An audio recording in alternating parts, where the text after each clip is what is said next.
Hi, Becky. How would you assess Chelsea's progress? Good.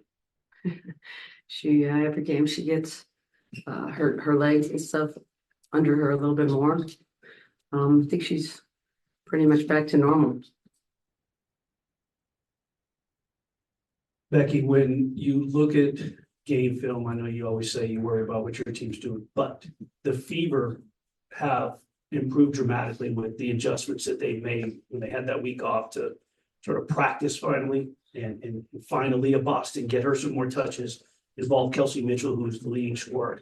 What are you seeing different, not just in production, but in confidence in how they're sort of attacking opponents?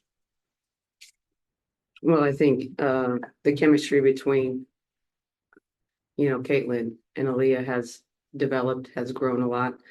I think they've gotten Caitlin off the ball a little bit more, and found her on second and third sides, which I think helps them. But it's a little bit of pick your poison. I mean, they have a legit big three, and you could throw in Alyssa Smith in there too.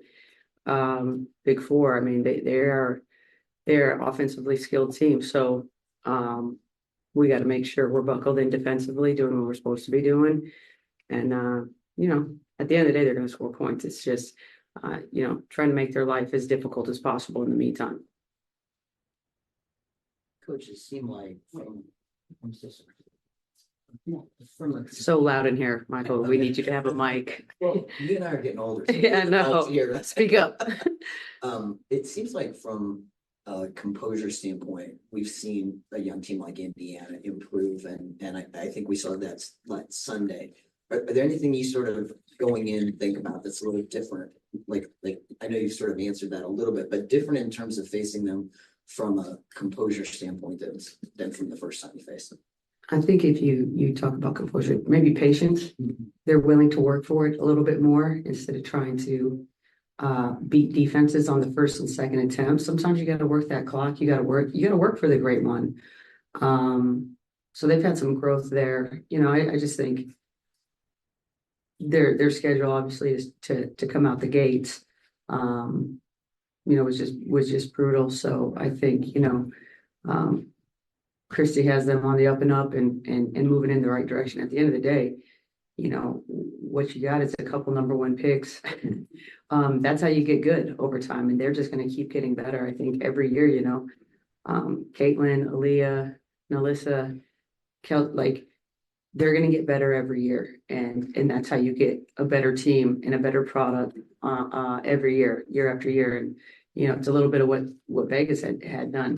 They stockpiled those number ones. Well, pretty soon those number ones start to blossom, and that's the luxury that I've had. So you got to have some patience. You don't get to plant one day and then get the fruit the next.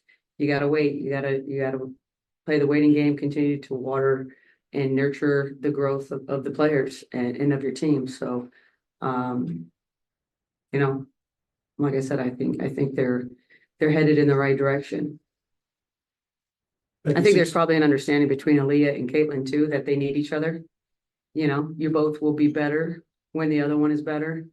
And, you become a legit two-headed monster with those two. Becky, during the 4-game win streak, both you and Chelsea have said the observation obviously is that everybody, and then they alluded to it too when they've spoken, that they're just more comfortable in their roles. They're finally being able to focus on their roles, not adding Chelsea's.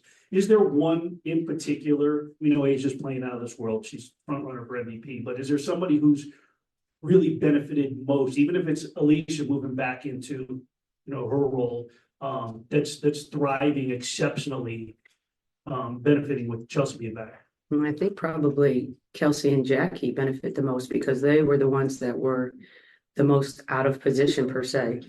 It gets them more naturally, out and running, out in space. They get to use their speed and athleticism instead of just, having us run offense. They get to kind of be an accelerant now. you know, and you get a couple of easy ones playing with Chelsea. So everybody likes, you know, some easy buckets. So, but we just, you know, her mind for the game, her feel for the game, everybody feels a little bit more comfortable. She makes everybody's job easier. But I think, you know, Kelsey and Jackie probably benefit the most from her coming back because they get to be who they are. Take one more to the room and then we'll jump to Zoom. Coach, so Caitlin set the rookie record for Indiana a couple games back. So what would the team need to do to limit her playmaking? Rookie record for what? Assists.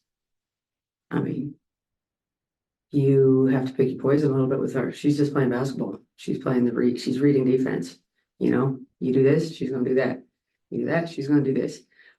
As well as develop some chemistry. But there's nothing, you know, when people want to pass, there's not a lot you can do. Now, when people just only want to score, there's some stuff you can do about that. But when, you know, passing is such a lost art and such a valued tool in basketball, and I think she's really weaponized her passing. Jordan, go ahead. Hey coach, how are you doing today? Good, thank you. All right, so I wanted to ask about KB. Just talk about her progression towards returning from injury and how soon will we see her back on the court? I mean, she's available tonight. You know, I still need to get her into some better game shape, you know, because just because you're coming back doesn't mean you're ready to step out there on the court. So we got to ramp her up, I think, a little bit more with some 5-on-5. But she'll be out there sooner rather than later. Okay, and just a quick follow-up. No Tiffany Hayes tonight, so will there be an increase in Kate Martin's minutes? Yes. Thank you. Mm-hmm. Any more questions from the Zoom side? Any more from the room side? All right, thank you very much, everyone. Thank you, Becky.